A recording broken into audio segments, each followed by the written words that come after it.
Welcome to the Squared Circle, everybody. Right here on 90.3 WHPC.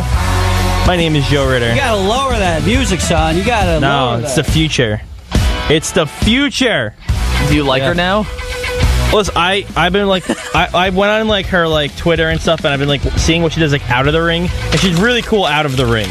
Yeah, you've mentioned that before. I won't deny it. She's a cool like actual person.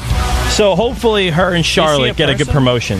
Yeah, I think her and Charlotte will get a really good promotion. Or if my crazy theories what do you mean were promotion? to happen, I don't know, like you know what I mean. No, what? I don't. No, nobody knows. You know what I mean? Like they're like the two of them together wrestling. That's a good promotion? You know what I mean? No, we don't. I've been awake since 6 o'clock in the morning, okay? So have I. Yeah, no, you went home and went to sleep. I did. Liar. You took a nap. I didn't take a nap. I had to go to class. I don't know. You Let's just definitely hope slept Road in your Dogg class. is the right booking with these two. Because now Asuka is for the next 4 fine. weeks. For the next 4 weeks as part of SmackDown. Is she, though? Booking is what you meant. Yeah. Well, that's what I just said. All right. Poor Joe. Poor Joe. Joe's a mess. You know who? Introduce yourselves, by the way. My name is Joe Ritter. I'm Justin Greenberg. I'm Dominic Arbolino. And we are talking professional wrestling. This is the only professional wrestling talk show in the in galaxy, in the universe, in the galaxy, in the hemisphere, in the especially stratosphere. on FM radio. Yes. Yes. But I want to talk real quickly because we got a lot to talk about, so let's just go over this. Jeff Hardy arrested on Saturday night for driving while impaired after an accident on Concord Parkway in Concord, North Carolina. Hardy was arrested at 10:39 p.m. and released later that night. Hardy totaled his 2016 Cadillac with an estimated $8,000 in damages when it hit a guardrail at an estimated 50 miles per hour at the time of impact. The area of the incident is about 2 hours from Hardy's home in Cameron, North Carolina. Blah, blah, blah, blah, blah, blah. Hardy has been out of action since undergoing surgery on September 27th, but he was recently cleared to return to action. WWE has yet to release a statement. This is huge news because, you know, the rumor was that it was going to be the Hardys versus the Bar. It's not really the rumor. It's kind of just what everyone, like... It's probably still going to happen. Yeah, you know, I heard because I don't think they're like... I think he's still set to return pretty soon. Did he kill anybody? I mean, obvious. Like, I hate to do it, but did he? How bad of damage was it really done?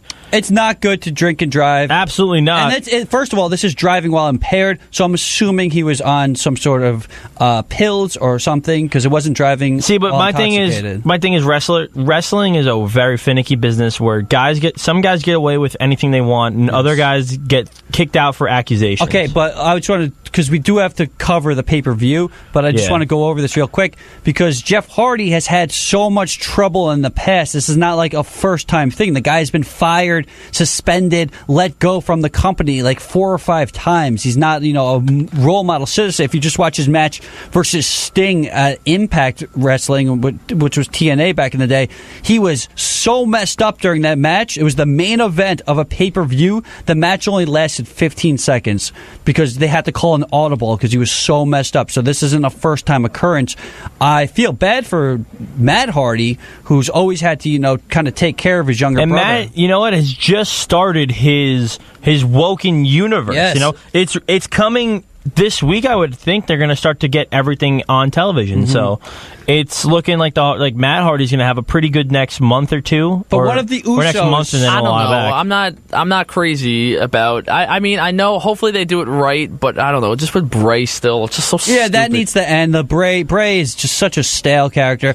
But one of the Usos got arrested for DUI. But again, that was his first, thing that I could think of that he was in trouble with the law. Jay or Jimmy? Well, who cares? It was Jay. Yeah, it was Jay. So, hopefully Jeff gets his stuff together. And hopefully this doesn't ruin too many plans for WrestleMania. But it looks like we have a bunch of matches set for WrestleMania. So let's go over last night's pay-per-view, which kind of shaped I have all the matches. The road do you? I have all the matches as well. All right, so do you want to start with the pre-show or just skip the pre-show? I did not see the pre-show. Why do you always want to start with the pre-show? The pre-show, Mojo Rawley and Ty Dillinger or whatever? I'm just asking. It happened, so no. We can just touch on it real quick. It happened. Mean anything. Well, let's just say who won. Breezango and Ty Dillinger beat Mojo Rawley, Chad Gable, and Shelton Benjamin. Stupid. Done. Where's Zack Ryder is the real question. We want Ryder. I want Ryder. He's listening to us right now. He's awesome. Because he's all right, a so guy. the first match was Shinsuke Nakamura versus Rusev, and Shinsuke Nakamura got the victory. This match infuriates me. because you had Nakamura win. I get it. Nakamura's got to look strong going into WrestleMania, but what does Nakamura gain by beating Rusev right now? Nothing. This match literally did nothing for Nakamura, and if you would have had Rusev win it, you could have given Rusev some sort of momentum going into WrestleMania, maybe give him a match, because if you watched the match, which I know Dom didn't, I don't know if you did. I did. But this match, they had Nakamura chants and Rusev Day chants going back and forth, you know? And the Rusev Day chants were thunderous. The Nakamura chants, kind of weak compared to the Rusev Day chants. Rusev Day is moreover than probably, you know, one of the biggest guys in the company right now. Yeah, well, it's amazing that these guys are still being pushed as heels and being basically told, you know, spoon-fed to the public of, you need to hate them. They're so great at what they do. And the match is pretty good also. This could have been a main event match one day, and they just did it because why not? This was a good match. If one of these two were champions, probably Nakamura was a champion, and this is a little bit more drawn out with a storyline behind it, this could have been an amazing matchup. I don't think it would be a main event just because it's two foreign people, and I know that sounds offensive, but it's just what it is. This is not the market to have. You don't have two foreign people in a main event in WWE. I don't know if that's ever happened, unless you count like a Bret Hart being foreign because he's from Canada. It's just something that doesn't happen. I thought the match was fine. I think they're both two really talented wrestlers. Rusev is over. You know, we've talked about his backstage heat, whether it's from Lana running her mouth on Twitter or Rusev shaving his hair and beard. Which, by the way, he mentioned it on the Mixed Match Challenge last week. He was like tweeting at Bobby Roode, and he just puts in really slyly, like, if only I didn't cut my hair. Yeah. Like again, but it's something like that just irritates. But who cares? Vince, clearly. But why? But why is Vince? You got to learn to play politics in wrestling. Why? There's a reason He's like why a little Triple H. baby. No, Vince is a little baby who's literally immature. Like, it's literally, that's what the case is. I don't care how much money he has. I don't care if he, you know, somehow finds this and listens to me saying this. But it's ridiculous. You know, like, the biggest thing that's going to make your money is probably the fans and the crowd and everything. So don't you want to give them what they want? Everyone wants Rusev Day to at least have some type of match at Mania or some type of push a little bit. Anything. I'm not saying for the WWE title right now. This guy's going to be in the Andre the Giant Memorial Battle Royale, which they're looking to make huge because of the big Andre the Giant documentary on HBO. Which looks amazing. It does. Andre the Giant was an amazing, awesome wrestler.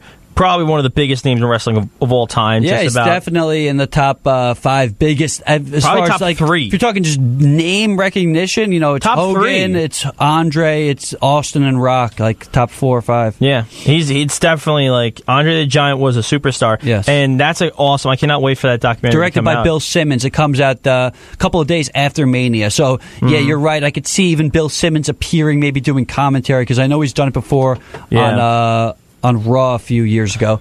But yeah, I mean, this match, it is what it is.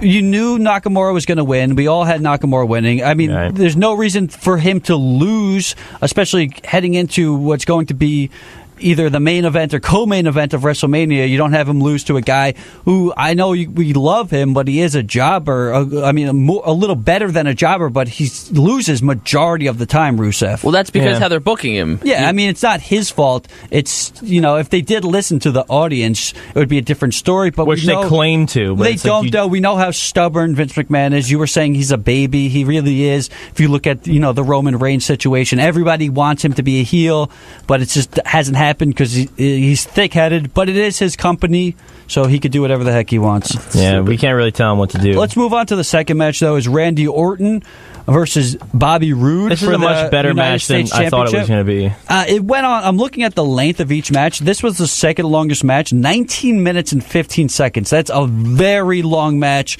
for two competitors that, you know, they're kind of boring, their characters right now, because they're both baby faces, and they're both so much better as heels. It was a good technical match I like to watch. Good superplex spot. Yeah, and the RKO at the end was pretty good. What really started what I'm going to be excited for going into Mania is the very end. Jinder Mahal comes out, and he tries to be all like, I'm Jinder.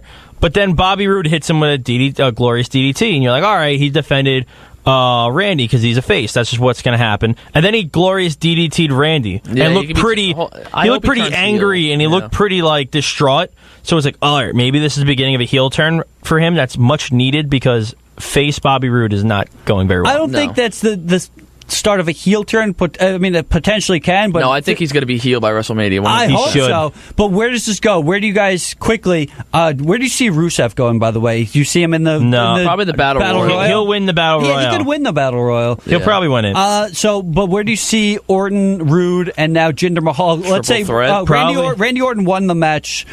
He's now a Grand Slam champion. He and won as the they WWE said, United States as they said Championship. 20,000 times, he got a Grand Slam. Congrats to him, though. He's good. That young whippersnapper. Yeah, he's a good performer. He deserved it. He's a great performer. Yeah, but he's all right. But I mean, if he wants to be, he could be. He's very lazy. He's one of the laziest competitors in all of WWE history. Yeah. But he has more talent than actually. I won't lie. The beginning of the Rusev Nakamura match, just going back real quick, Nakamura seemed pretty lazy to me. Some of his hits just weren't. Well, did not look good. These guys, they want to be around for WrestleMania. You don't want to pull a Wade Barrett and break your arm a week before WrestleMania. But just like, I don't know, just for a bit, it just seemed a little weak to me. But whatever it is, going back to Orton, Rude, and Mahal. Do they do a triple threat at Mania? Definitely. That just doesn't interest me, especially if you already have a triple threat for the IC title. I don't think that'll be. I think that'll be bumped up to a five-way. I'd rather this be bumped up to a five-way. Maybe put it with a ladder match. No, IC title's not going to be a five-way. No, it's not. If they add Elias and Braun Strowman, that'll be the stupidest thing ever. There's nothing for them right now, but there's no way you just add them to that match. Yeah. I hope not. I think the three people that are in it, the Miz, Seth Rollins, and Finn, will do just a great job. Just the three of them. They don't need anybody else. I think if they need anybody else, it's going to be too much of a cluster. They need John Cena to be there somewhere. Oh, where do you think they go with Braun? Perhaps. There's no plan Cena? for him. What about Braun Cena? No, that's possible, but I don't think so. I wouldn't want to see it. There's no. You think about it. Probably one of the most over guys, developing throughout this whole year is Braun Strowman, right? Yeah. And we don't even know. There's no plan for him at WrestleMania. It's pathetic. Because they did want to switch the audible of going with Reigns. They stuck with Reigns being the guy, when clearly that's not the thing that they want. And, it's just unfortunate. There's also some injuries, because I think, plans changed with Jason Jordan. Yep. You never know what he could have been. It was rumored to be him versus Rollins, which opens up Balor. Him for versus Angle was original, too. And then, of course, Samoa Joe being injured. Which he apparently might be coming back soon. So I would assume we get a lot of returns the night after WrestleMania. Apparently tonight is the night where all the real WrestleMania storylines kick in. Are going to start to kick in. Yeah, I mean, tonight and Tuesday, I would assume by next week we'll have everything kind of set out. Yeah, on NXT, they kind of had it all set up or ready to go, basically, for us. Well, NXT also, if you just read up on NXT, you'll know everything for the next 5 weeks, like me. Yeah, right. But they kind of have all their ducks in a pond with that one. Is that a saying? Yeah. Nice. So all right, let's move on to the next match. Nobody cares. Natalia and Carmella defeated Becky Lynch and Naomi. I hate Naomi. Why did this happen? Let me just say this. This is a waste of Becky Lynch. This is simply trying to make Carmella a little stronger, and also she's going to cash in on Alexa, not Asuka. I'm going to be dead honest on you. I mean, not on you. I don't think Carmella's going to win the title. I think she's going to. That's been rumored, but I think that she'll be going after Alexa. You know what would have been kind of cool? I thought about this real quick. I would have thought it would have been really cool if when Charlotte won her title, right? When Charlotte won later on, we'll go over it. That Asuka comes out, right? Asuka comes out, does her thing, and then after that, Carmella just runs up with the briefcase and hits Charlotte in the back of the head with it, and just cashes in right there. That would have been kind of cool, nah. Because she could have cashed in this whole time, and then just to see her Charlotte's okay, I'll wrestle Asuka at WrestleMania, and then you just see that happen. That'd be dumb. Carmella stinks. No one wants to see her in taking on Asuka. But it's all about Charlotte and Asuka. But hold on. But then think of it like this: then you have Carmella as the champ. You have them. Charlotte can be like, "Oh, I'm instating my rematch at Mania," and then Asuka goes, "I want to wrestle the champ at Mania." So you have a three-way. Hold on. No one wants that, though. No one wants that. But think of it like this: you can have Asuka pin Carmella to win the match. That way, she doesn't beat Charlotte, so you can continue that feud going on forward. And at the same time, you could still have the two of them mainly just put on a good match. That's not a bad idea for another pay-per-view. Maybe they do that, at a Backlash. No, but as far as WrestleMania goes, I think she's cashing in on WrestleMania. You want a one-on-one match. It's not going. I'm telling you, it's not. I have a strong feeling. I just thought about it would have been a cool idea when she wins. It's going to be against Alexa Bliss. That's what I think. All right. So Dom's prediction is that this match was again, pointless, but Natalya and Carmella beat Becky Lynch and Naomi. I'm done with Naomi. In 8 minutes and 55 seconds. And the stupid list needs to end, too. Let's move to match number 5, which was the Usos, who are the champions, taking on the New Day of Kofi Kingston and Xavier Woods. And this match ended in a no contest when the Bludgeon Brothers, they interrupted. And I was not a fan of this match from the get-go.